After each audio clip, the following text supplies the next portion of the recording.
This week's episode of Fireside is brought to you by Legends of Belize and Wonders Oddities Expo.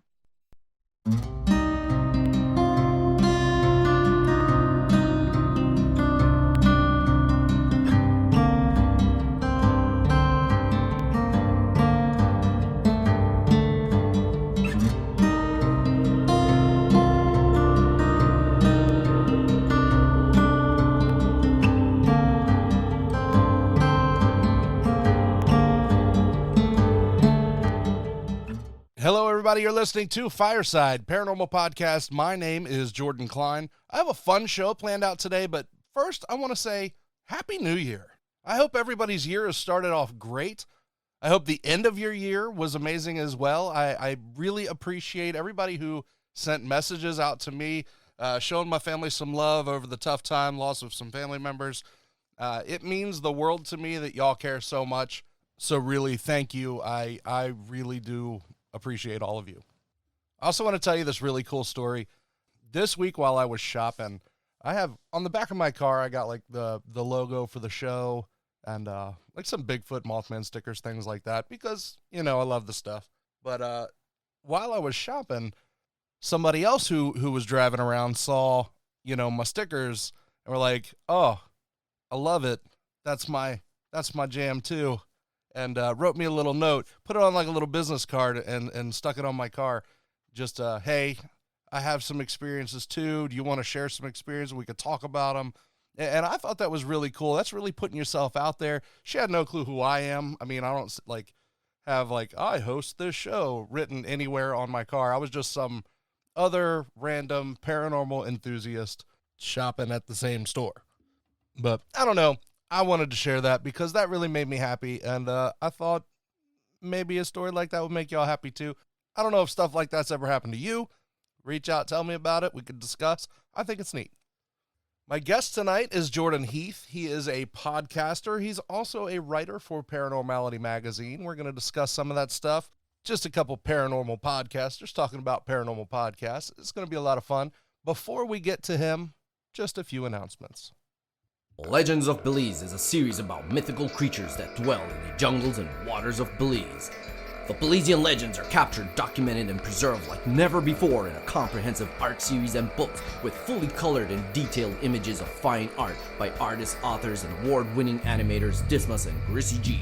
Discover the supernatural creatures that await deep in the jungles, such as the mysterious dwarf called Tata Duende with backwards feet known to rip the thumbs off of trespassers, or the beautiful shape-shifting woman known to locals as the Ishtabai, who seduces drunks to never be seen again. These creatures and many more can be found in the Legends of Belize books. Learn about the cryptozoological, paranormal, and unexplained creatures that haunt Belize. Be fascinated.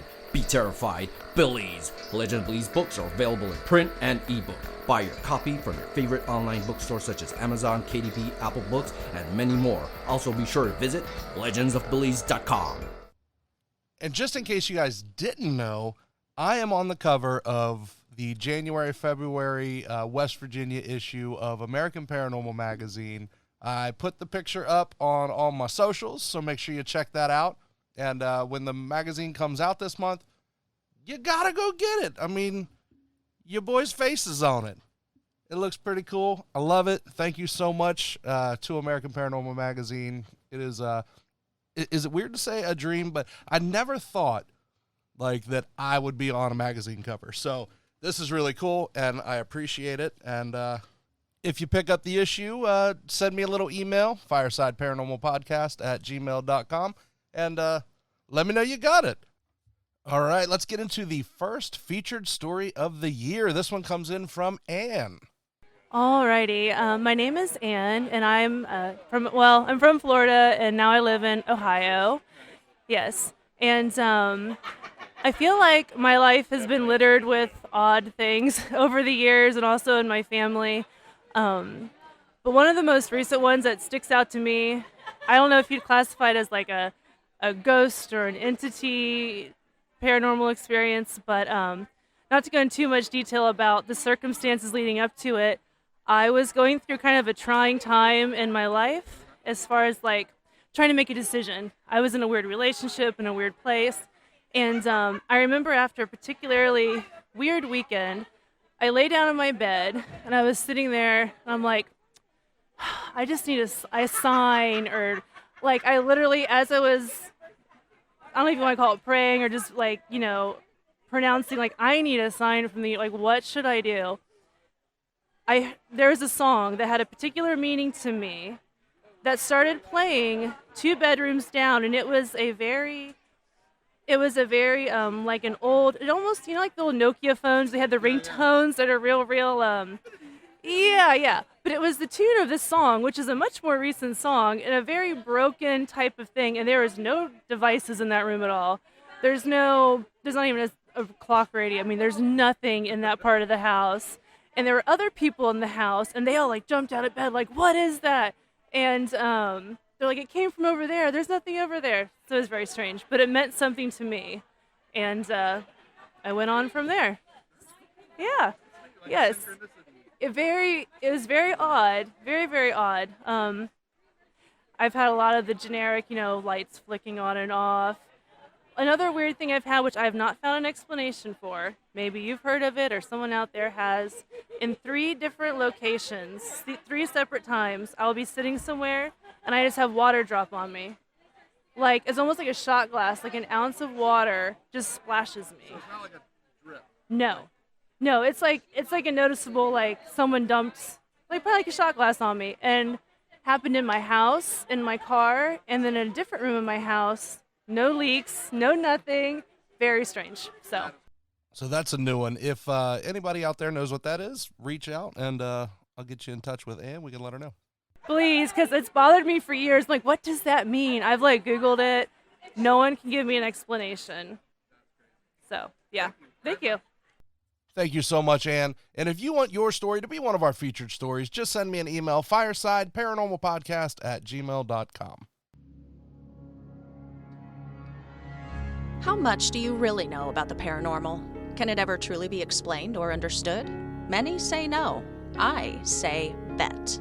Hi, I'm Kristen, host of the Paranormal Girl podcast. My show is a binge-worthy, immersive education of the paranormal. Each season, we explore all aspects and angles of a supernatural topic, unraveling its mystery one fact, theory, or personal story at a time. Overcome your fear, celebrate the unknown, and arrive at a well-informed understanding by catching new episodes of Paranormal Girl anywhere you get your podcasts. All right, I want to get to my guest. Join me by the fire as we welcome Jordan Heath. He is the host of Campfire, Tales of the Strange and Unsettling. He's also a writer for Paranormality Magazine. Jordan, you with us? Yes, absolutely. Hey, man, is it cheesy to say that I like your name? I'll take it. I'll take it. Every Friday we do an interview episode, and they're called Fireside Chats. Oh, really? So even closer. Look at that. Yeah. Well, Yeah. all right. First, yes, it goes 2 ways. Because I also like your name. Because Yeah, I too. That's good too. It's like Jordan Exactly. Squared. There's Yeah, a new show. We could do a show together, Jordan Squared. absolutely. Instead of like the 2 bears, 1 cave. Yeah. The paranormal 2 bears, 1 cave. Hey, Jordan, you have done a lot in the paranormal. And, we've probably been talking for a good half hour before even recording. We've been talking about everything, really. So Yeah. I wanted to go ahead and start the show just so our listeners can really jump in and be a part of this. Now, we've talked about, and this is something I want to get back into, is how the paranormal field has changed, generationally, right? Mhm. And you had a theory. You want to share that again? Yeah. It seems to me that it's sort of, you have like 2 ends of the spectrum. You have the nuts and bolts, flesh and blood approach, the people who just on its face believe, or they operate as if they believe ghosts are spirits of dead people, UFOs are extraterrestrials visiting Earth, and Bigfoot is an ape in the woods, basically. You have that end, and then you have the more spiritually inclined. You have the people who think of Bigfoot maybe as an interdimensional being, or they think of, UFOs as tulpas, or, that side. I think it feels like to me that goes in cycles. Okay. The whole scene embraces one side and then slowly it moves to the other end and back and forth. So where do you think we're at now? See, that's a good question, Because there's a lot more of the spirituality kind of view going on right now. Yeah. And I know beforehand we were talking about Barry Fitzgerald. One of the views that he has is he just calls it phenomenon, and it's all connected. Yeah. Like, it's not like ghosts or UFOs or Bigfoot. Like, it's all one thing, and this is how we perceive it. Yeah, that sort of John Keelian unification theory, right? I tend to fall into that camp myself. Okay. Honestly. Okay. But I think the scene in general, it's really hard to pinpoint exactly where we are right now, because both camps are so strong right now, because the whole subject matter it's become much more widespread in general. So both camps are like filling out at a more rapid rate than ever. That's true. That's true. And another thing we were talking about, like how more open people are right now, just for believing in the paranormal. And this is something crazy. And, I'm going to be talking about this kind of in the intro for the show, but I was parked outside of Sam's Club, right? I don't know if I can pitch. I was parked outside of a big department store. I don't know. Yeah. But somebody left. I have a Bigfoot sticker on the back of my car, and I have it was like an air freshener, like a little Bigfoot air freshener. And somebody left a note in my back window saying, "Hey, do you have any experiences? I'd love to talk about it," and like stuck it in there. When would that ever happen? Right? Yeah. When would that ever happen? Like back in the day, like when I started, like we were talking, like I kind of started back in like the 2008 range. Like you didn't talk, like if you talked about the paranormal, you were crazy. You were shunned. Nobody wanted to talk to you. You were the black sheep of the family. Now you're like, oh my gosh, tell me more. Everybody's got a story. Everybody wants to talk about it. And we're leaving notes in people's windows. It's really neat. Yeah. And I mean, it's a great time for, pundits like me, because I'm constantly looking for people who have had experiences, and people have never been more willing to step forward and talk about it. Yeah. I think a big part of that is, probably the flagship of the nuts and bolts side, all the stuff going on with like To the Stars and, the release of all the like Navy footage and all that stuff being covered on like mainstream media. Yeah, that's a big one. I think that has done a lot for bringing it into the mainstream in general. All right, so I got to ask you, because not only do you have your beliefs and stuff, but you are a reader. You read a lot, you write a lot. When you talk about how all this phenomena is combined, right? You said you're kind of in that field. When you see this release of like the government footage on the UFOs and things like that, where does your belief kind of grind into that? Where do you see the clarity? I tend to view a lot of the government releases. I won't say with like a conspiratorial lens, because I'm really not a conspiracy guy. But let's say I think it's fairly opportunistic. Okay. I think a lot of it is, and I feel like there's a reason why it's characterized as a national defense threat. That's the way they always talk about it, right? I feel like it's a really good supplemental reason to increase defense spending. Yeah. So I don't know. But you're not a conspiracy guy. No, I'm really not.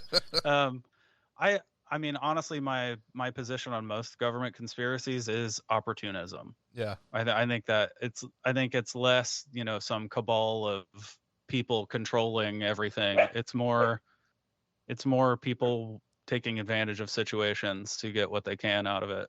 Right. That's fair. Yeah. Now, what got you into the paranormal? What would you say was your first hook that got in? Like, were you a ghost guy at first? Were you, the alien guy, the Bigfoot guy? What brought you into it? Honestly, a lot of that is thanks to my dad. Okay. 'Cause my dad was into everything.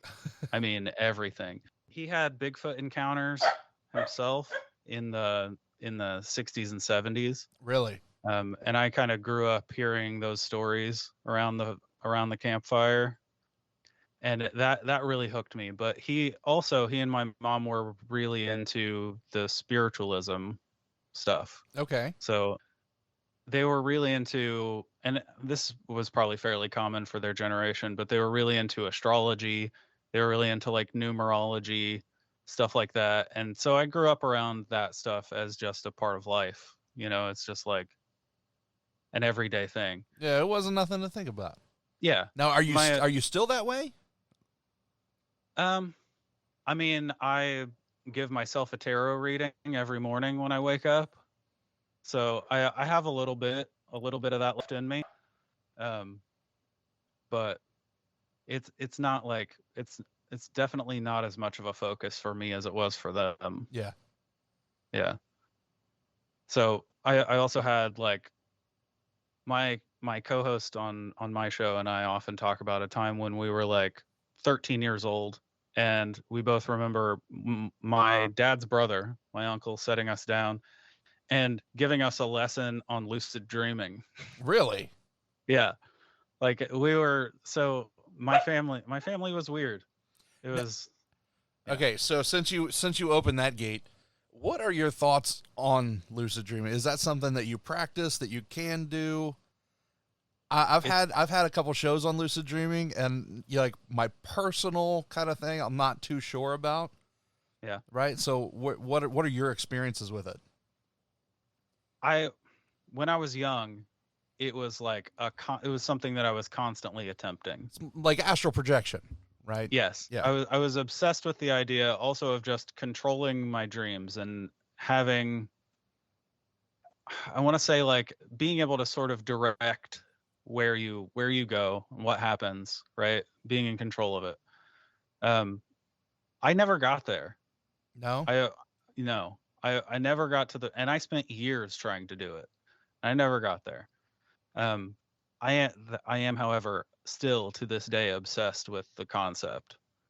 I think dreams have a lot more of a connection to, to Fortiana, I think, than people, because it's often vaguely, discussed as it being connected or similar to this or that.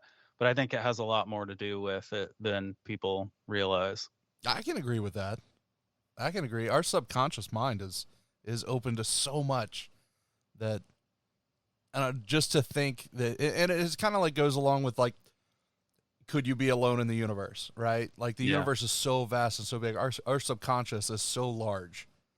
Like how could you say, oh no, like your dream is just, pictures of your memories and, things like that. Like your brain's just coming up with these little ideas.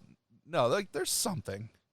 Yeah, it feels like there's so much more than that there. It feels like even the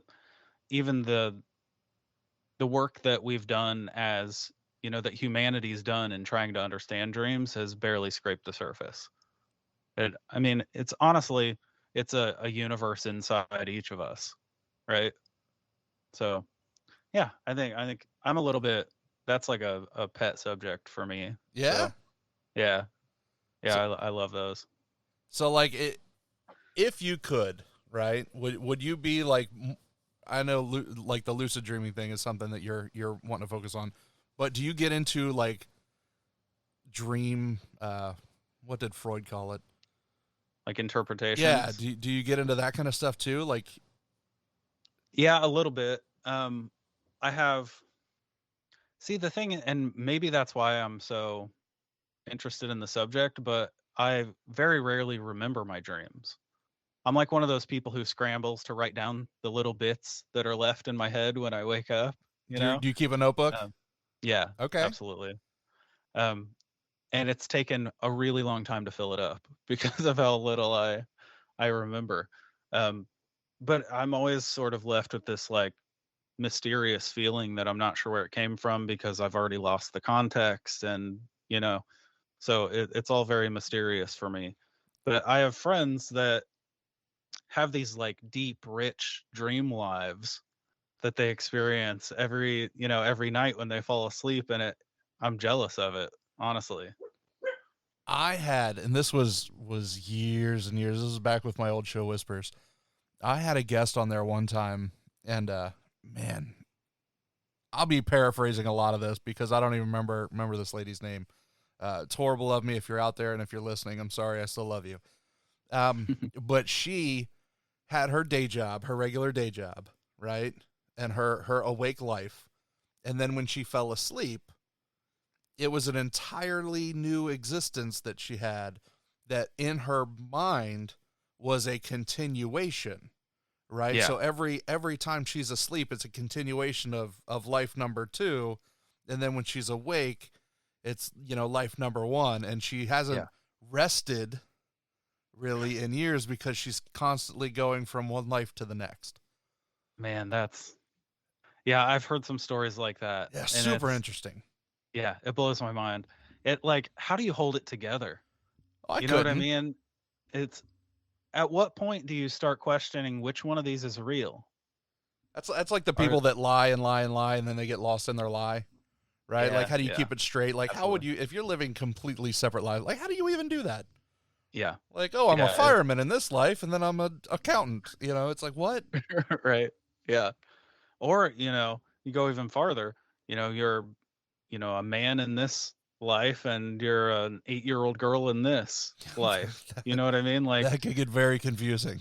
yes. I just want my pony. What? Yeah. Bill, wake up. Have you ever tried melatonin or anything like that? Yeah, melatonin turns sleep into time travel for me.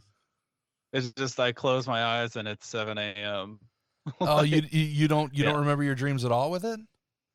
Really? None. It's like it's dirty time travel. Oh wow. Yeah. Now see, I do CBD gummies with melatonin like every night. Yeah. And like I have pretty vivid dreams. Oh man. See, I've talked to a few people who talk about how CBD has affected their dreams, and there's a thing called alpha brain that apparently does some wild things to your dream life. Oh really? I've really considered. That's Joe Rogan's thing, right? Yeah, but it's like $85 for a bottle of 15 of them. Woo! So I'm like, yeah. How bad do you really want to try it? Yeah, I guess that's what happens when maybe we could split a bottle. Millions of dollars. Yeah, we'll split a bottle. We'll go halfsies. You go get 13 other friends. Oh man. Hey, so your podcast, let's talk about that. You say you have who's your co-host? Ryan, and like what started it? How long you been doing it? Well, it's got a great name. Thank you. We started on July 27th of 2021. So, yeah. So we're at about a year and a half. We've been going right now. Nice. We started the show because Ryan and I have essentially been best friends since the 5th grade. So about 25 years, coming up on 25 years. And we were getting to the point, because I have a family. He had gotten married. We weren't spending time together anymore. Because life happens, right? Yeah. And we grew up playing in bands together and all that. So we were pretty close. We always have been. So when the goal of the show was for us to set aside 2 hours to hang out with each other once a week. Like that was 100% the intention of creating the show. was just an excuse to make sure we hung out every week. And it took off really fast. And It got really serious really fast. And we've, we were always the guys in the van when we were on tour, sitting talking about aliens, or talking about, talking about like talking about the Island Moore lighthouse mystery and weird things from history. So it was a quick decision what the subject matter was going to be. Yeah, music. Yeah, obviously. Obviously. No, that's good, man. You said it's taken off. Like, how's the show doing? Where can we hear it? Like, plug that bad boy away. I mean, you can hear it any and everywhere. Wherever you're listening to this, you can find us. We release, so every Tuesday we release an episode that covers a topic. So the structure of the main episode is Ryan and I take turns writing these 15 to 20, sometimes 30-minute stories at the beginning of each episode. And it ranges from a classic like Campfire style story with a single narrator to, we have a couple episodes that are borderline audio drama. Okay. In the story. Well, that's fun. Yeah. So we have that block, and then we have a debrief where we go for 45 minutes to an hour and a half, whatever, where we break down all of the things from history that inspire the story. We do that every Tuesday, a different subject every week. And then on Friday, we have our Fireside Chats where we interview people from the community, experiencers, authors, all that. Wow. Yeah. Wow. So you essentially have two different shows. Yeah, essentially.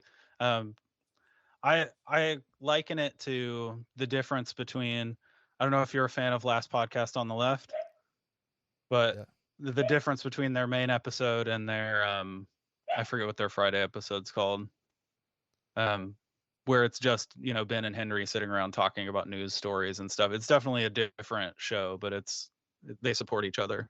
Right? Now, so you spend the week writing. Oh yeah. Right. I never stop writing. Fair. Yeah. Fair. You are a writer. So, yeah. So, how do you decide what you're going to write about? That's a good question. I think, because there's a whole section of this niche in podcasting of people who are covering subjects, right? Like, for the most part, the community is split in half between interviewers and storytellers, right? And everyone, I know which one I am. Yeah. Everyone who does the storytelling podcast will tell you that there's this master list that they're constantly adding new subjects to. And we definitely have one of those. There is a Google Doc that's like, I don't know, I think it's like 85 pages at this point. It's just a list of things we want to cover. So some weeks whether it's like some weird synchronicity that catches my attention, or or just I flip on an old episode of Unsolved Mysteries, and they bring up something that leads me in one direction or another. Some weeks are like that, and some weeks I basically just throw a dart at the list, and whichever one's it lands on is the one I write about. So y'all don't plan it like, hey, tomorrow we're talking about like alien spiders, and you're like, all right, and then you write stories about spiders. You got your master list, and you're just like, hey, this will be fun. Yep, pretty much. Very cool. I'm guessing he is a writer as well. That's how you. Yeah, absolutely. Man, see, and I love, like, okay, so I do the interview podcast, right? It's all I've ever done, all I ever known. My brain can't understand the storytelling podcast. Yeah. Yet it's 90% of what I listen to. Yeah. Right? Yep. And I sit and I think, and I'm like, man, how fun would that be? Like, but then I don't have enough words. Right? Sure. Like, inside of me, like, I don't think I have the words to make that happen. Yeah, right? But I could mean, sit and talk to you for hours, right? yeah, yeah, absolutely. It's, I mean, it's writing. Writing is a skill. It has to be exercised. Um, and I've been writing for, 15, 20 years. So it's pretty, I won't say it's mechanical, but I have a process, and it's just a matter of like hitting the start button on the process, and I get through it.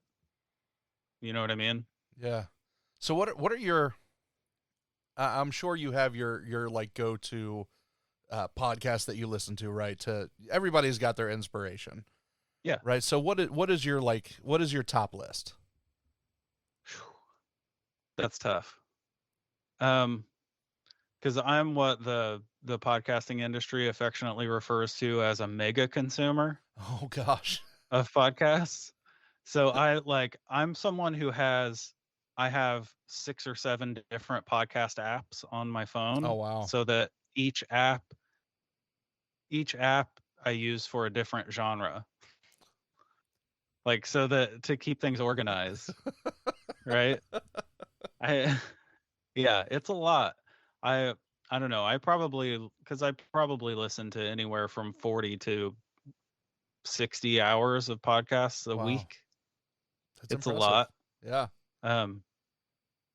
But I mean, last podcast on the left is, of course, I think that's some of the best. I think Marcus does some of the best research out there in this field right now. And it's not necessarily this field exclusively.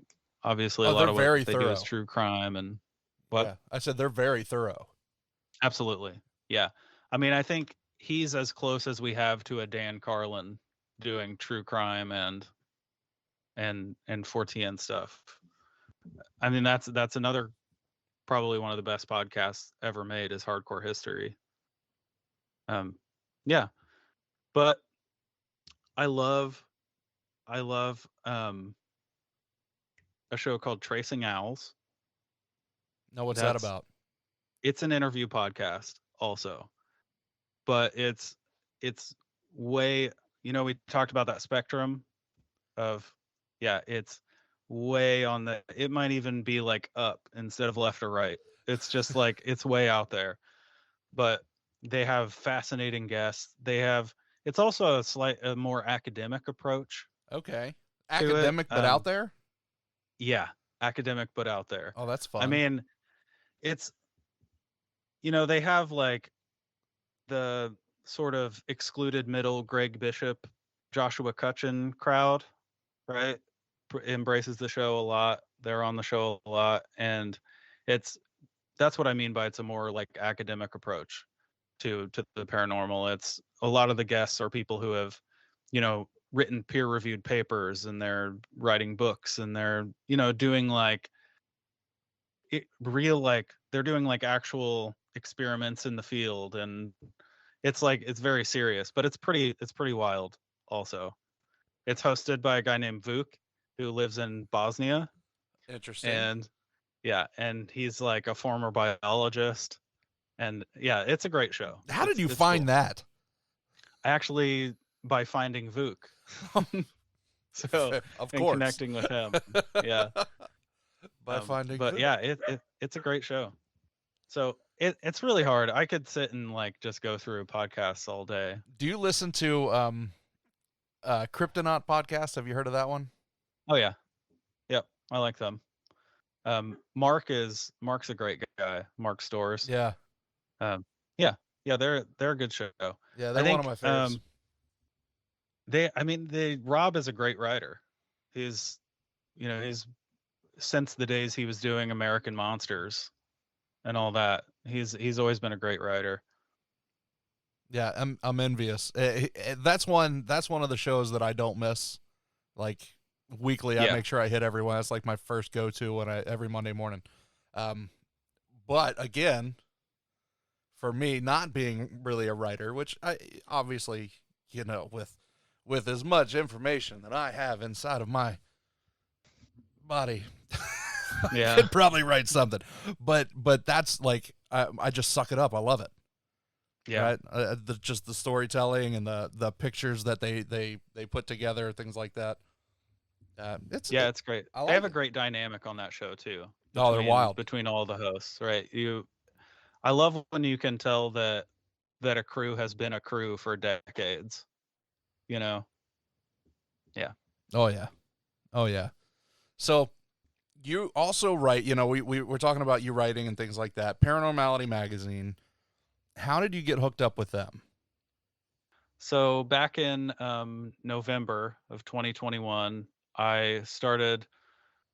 So Aaron Deese, who is now the editor in chief over at Paranormality, he was an early adopter of our podcast. Oh, nice. So I think because we released our first 5 episodes all at once at the end of July in 2021, and before we released the next episode, he was on our Instagram. He was sharing everything. He was like sending us messages. Oh, wow. So we connected really early. And when he started, because he started writing for Paranormality a month or 2 before I started. And he just brought the opportunity to me. He was like, look, this magazine is just getting off the ground. They're trying to collect writers, and I know your show. I know you can write. Like, you should come and check it out. Maybe just contribute something. And I've been writing for them every month since. That's exciting. Yeah. That's fun. I like it too because I mostly, all but one article that I've ever written for them is about cryptozoology, which I move around a lot on the show and in my own personal research. But over there, it's cool because I can just sit down and write up, 5 or 6 pages on the alba twitch or on the green clawed beast or, whatever it may be that month, and just give this cool, 3-page exciting primer on some weird, obscure cryptid. Oh, it's so fun. Yeah. Now, okay, so there's always been like this hierarchy of paranormal, right? So like, okay, the UFO guys are always the smarter ones, right? Sure. Right? They were always looked up. I think the ghost hunters were like right under there, and then like anybody who was into Bigfoot, like sometimes we didn't let them play in the playground or anything like. Yeah, so it's always been this hierarchy, and I was such a snob, back when I started. Like, if it had to do with a cryptid at all, like I would do shows about it, and we'd have people on, but like it was one of those, I'm gonna mute my mic and be like, what the heck, right? Given that, I'd say like a good 80% of the UFO guys that I had on were so out there, but I'm like, oh yeah, I told. Yeah. Oh, you remember them before being beamed into your mother's womb? Okay, yeah, like I buy it. Like I saw a giant ape outside. You liar. Yeah. It's the craziest thing. But like, I think as I got older, I was in my, I'd say early 20s. I was an idiot. I don't think anybody in their 20s is not an idiot. Yeah. And you don't realize it till you're older. Sorry if you're in your 20s. I love you guys so much. But like Best now, like idiots ever. anytime I hear like a cryptid story now, I'm on it like glue. Like I love it. Like it was my coming back into it. Even in my show logo, I even have a Bigfoot on there.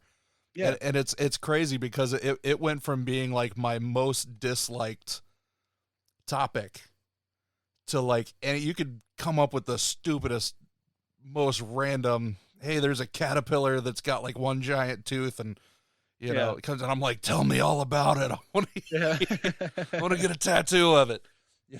It's compelling, man. People love monsters. Yeah. I think that the fan base around cryptozoology has grown faster than any of the other subjects. It's compared to what it was 10 years ago. It is crazy. Oh, hands down. I mean, a day doesn't go by that I don't see someone wearing a Mothman shirt or wearing a Bigfoot shirt, or it's, bro, I live in West Virginia. Around them now. I live in West Virginia. If you ain't got a Mothman yeah. shirt in your closet somewhere, you get out. You know, Yeah, that's exactly. or a picture with you and the Mothman's butt somewhere. Yeah, exactly. The statue. Oh man. I guess that's like when you become a man. You know, you get your shirt Yeah. and you're like, look, it's the butt picture. West Virginian bar mitzvah. Yeah. Son, it's time. Yeah. You're a man now. But yeah, man, it's crazy how people just stick to it like glue now, and Yeah. they really do. Like anything, like you said, people love monsters. Yeah. So like whenever there's any story, I mean, I could be out, and it's not just Bigfoot. Like everybody's like, oh yeah, there's this and Bigfoot, and I'm guilty of it too. But really, any story that somebody had, like I'm at these conventions and people come up and they tell me the craziest stuff that they've seen.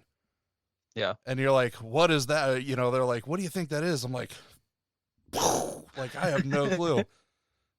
This giant bear thing climbing a cavern and, coming at you, and I could hear it roaring and throwing rocks. Like, it's an alien, I guess. I don't, you know what I mean? Like, Yeah. what do you say? Like, Sounds like an Ozark Howler to me.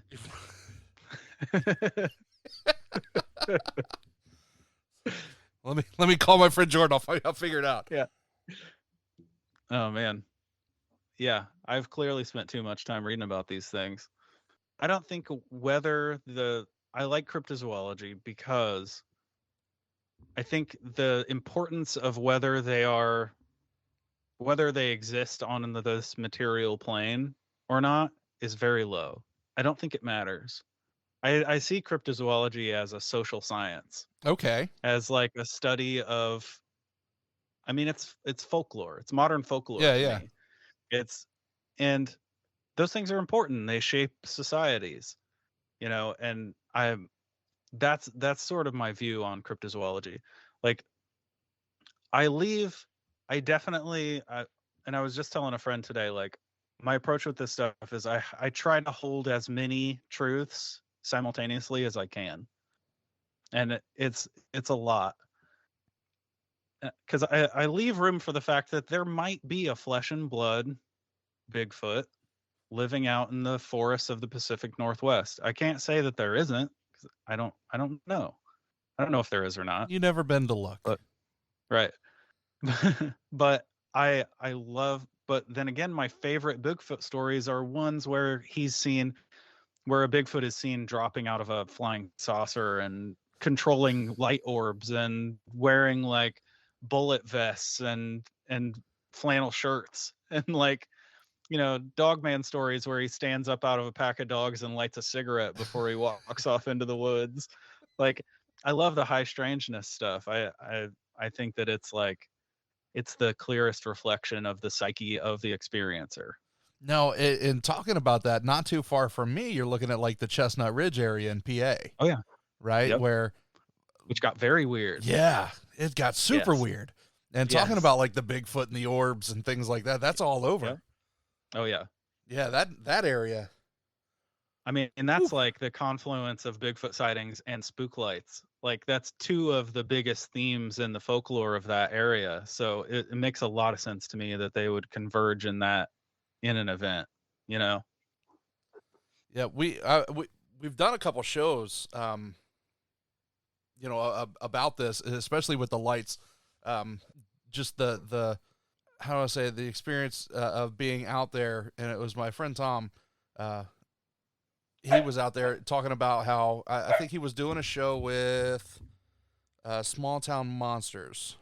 Yeah, I think they were doing a thing out there, and he said, man, I was out there in the middle of nowhere, and all of a sudden these lights were jumping around, and one was this size, the other was this size, and the cameras weren't around me. I could see these lights, and it was nuts. Yeah. All you can do is believe them. I mean, I wasn't with him. Yeah, absolutely. I mean, I'm pretty close with the folks at Small Town Monsters, and they've had some wild experiences. Oh, I'd say they've been everywhere. Oh yeah.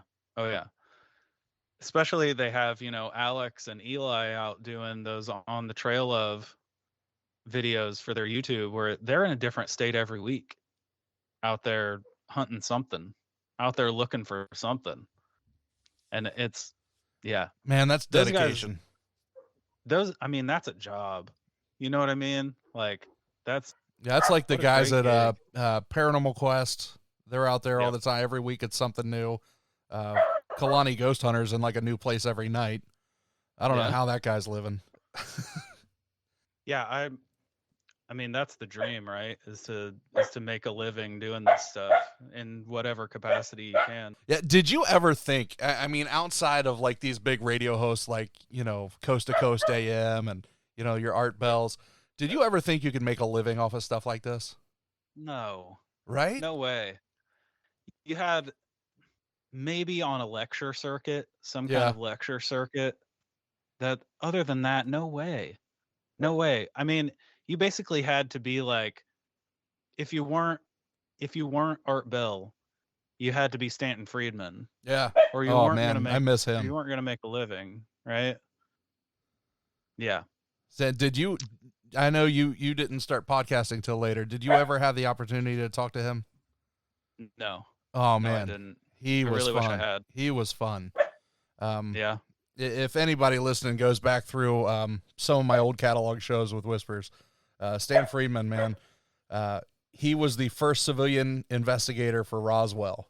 He was a physicist. Yeah. And he wrote some great books. He wrote a few books with Kathleen Martin. But man, he was a ball of energy.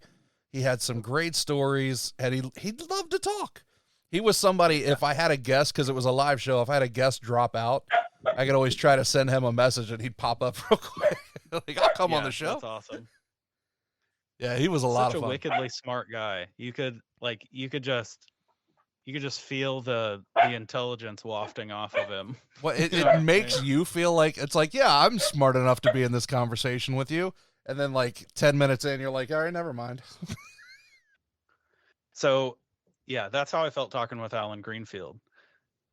He's the guy who wrote Secret Cipher of the Euphonauts. He's written a ton of books about he's a guy who was around the old OTO.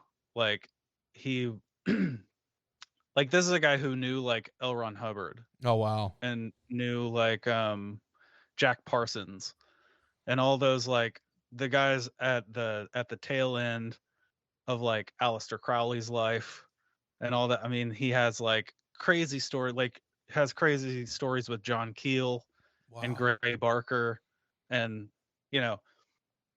and so we were supposed to meet up for like a pre-interview conversation and it was supposed to be like 30 minutes. I blocked off 30 minutes for it and ended up listening to him talk for almost 3 hours. And he just goes and goes and goes. And yeah, that was an awesome experience for me. Yeah. So you did you cut that up into different episodes or did you just keep that one big?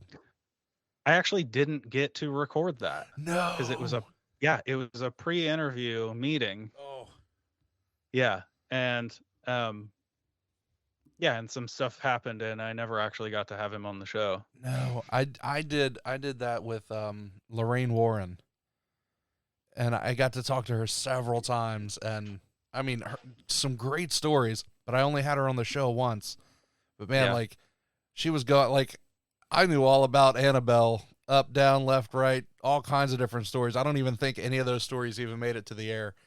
Man. Like going back and listening to it, I'm like, oh man, but what about this and what about this? But it's cool because it's like, in here. It's in there. Yep.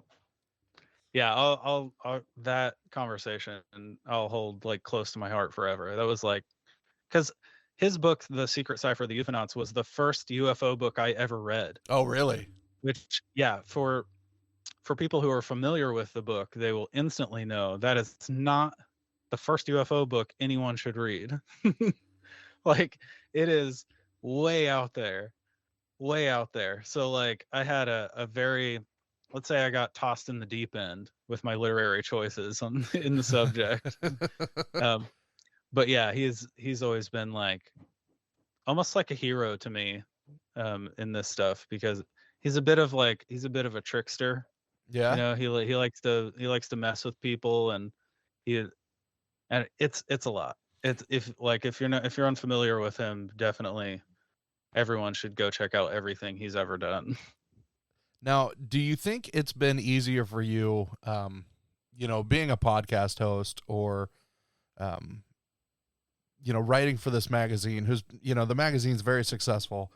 What do you think has been the best to open you up to get these conversations with folks? I think the podcast has opened more doors for me to get to sort of like get even on these people's radars. Yeah.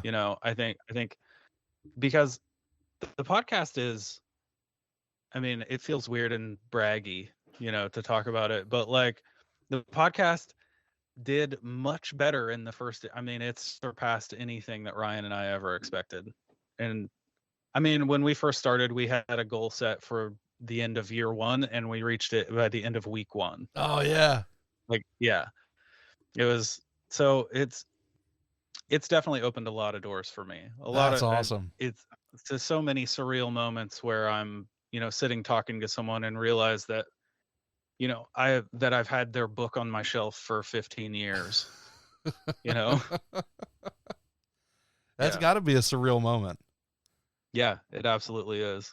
Now, what is next for you? Like, surely this isn't it. What's the next step for you? Well, anyone who finds our website, it's pretty easy to notice that our website is campfirepodcastnetwork.com, which we got that with intention. This year in the second quarter, we're planning on introducing a handful of really exciting new shows that are going to be on the Campfire Podcast Network. So that's a huge piece of what's coming. That's exciting. Yeah, absolutely. Now go ahead. We're trying to dip our toes into every aspect of Fortiana that we can. So everything from audio dramas to interviews to book reviews to even more fun stuff like an X-Files watch along podcast, and with people who are into this stuff in real life and can compare situations, and you know what I mean. That's fun. And my question was going to be, is it all going to be kind of, I guess, like Jim Harold style, where he hosts several different podcasts and it's on his network? So this is you guys just ironing it all out and just knocking them out more than 2 hours a week now. No, it's I mean, we'll probably show up separately on the shows occasionally, but these are going to be like separate ships piloted by separate people under the Campfire umbrella. Very cool. Yeah. That's a fun thing. Yeah, absolutely. And you're trying to get that set off this year? Yeah. I think we're tentatively we're going to be announcing some shows in the second quarter of this year. Okay, that's fun. All right, so give the website again so people can bookmark it now. It is campfirepodcastnetwork.com. Campfirepodcastnetwork.com. Make sure you get there and plug your stuff because we are cutting on time. Yeah, absolutely. So your show name again, where can we find your magazine? Because we want to read all of your articles. Yeah, absolutely. You can find Campfire Tales of the Strange and Unsettling at campfirepodcastnetwork.com. Of course, you can find us on Instagram and Facebook at campfire.tales.podcast. You can find us on TikTok at campfire.podcast or on Twitter at campfire.totsu. We also have a Patreon where, in addition to the 2 episodes that we release on the main feed, we release 2 other bonus episodes every week on the Patreon. Nice. So we have a show where we do, it's like a Fortean news update where we go through and, just go through some whatever weird articles we found that week. And then we have a show called Lights Out on our Patreon, where it's fully sound designed fiction. written by Ryan and I. Oh, that's fun. Yeah, it's like a handful of quick 7 to 10 minute short stories, all horror themed short stories written by Ryan and I, and you get 5 or 6 of those in an episode, and one of those drops every week as well. Oh, and that's at cool. patreon.com/Campfire Tales of the Strange and Unsettling. How much are your tiers? So we have a $5 tier, a $15 tier, and a $50 tier. The Patreon URL, it'll take longer to type out than it will for you to choose your tier. But I believe in you. You can do it. Hey, what do you get for the $50? The $50 gets you a massive pack of merch. You get a new t-shirt every month, and you get all of the everything from every other tier. You get all the bonus episodes, you get designations in our Discord, you get private conversations with Ryan and I. Yeah, all that. But the big difference on the $50 tier is you get a ton of merch. That's fun. Out of it. That's cool. And we have a lot. If you go to our Instagram or our TikTok, in the bio you get our link tree and get over to our merch store, because we have like tons of merch designed by some of the best artists in the scene right now. So yeah, not to brag or anything. Not to brag or anything. I don't mind bragging on them. That's cool. They're fantastic. That's awesome. Jordan Heath, man, it has been a pleasure. It's been fun because this has been a show where we could pretty much just talk about whatever. Yeah, like absolutely. Two hosts just cut back. This is just for those of you listening. This is what if you wonder what podcast hosts talk about when it's not recording. Yep. Like, there was an extra half hour before we even started. We were talking about the most, I don't even want to say what we were talking about. It gross some people out. But I mean, it's what it is. We have fun. We have a good time. And man, I appreciate you. I want to have you back on. I want to keep the connection going. I really do appreciate Absolutely. you. And we will talk to you again. Thank you. All right. You have a great night. And with that, the fire is out. Thank you so much, Jordan, for coming on the show. Thank all of you for listening. If you haven't yet connected online, I'm on all the socials. So Fireside Paranormal Hub on Facebook, at Fireside Parapod, Parapod on Twitter, also on Instagram, TikTok, Patreon. Man, thank you so much for all the Patreon members that we have. What are they called? Patrons. If you haven't joined the Patreon yet, you are missing out. Patreon.com/Fireside Paranormal. We have lots of bonus stuff on there. There's always an after interview conversation with each guest, so that's on there for our patrons. Also, the interview only section of the show is on there. If you just want to do a little quick listen to the guests without going through the rest of the show, you're right there. Again, patreon.com/Fireside Paranormal. Check out the website, firesideparanormal.com, to get all your sweet, sweet, sweet Fireside merch. I am so excited for the rest of this year. We have so many great guests lined up, so much fun stuff happening in the works. Make sure you're a part of it. Until next week, everybody, don't be afraid, only believe.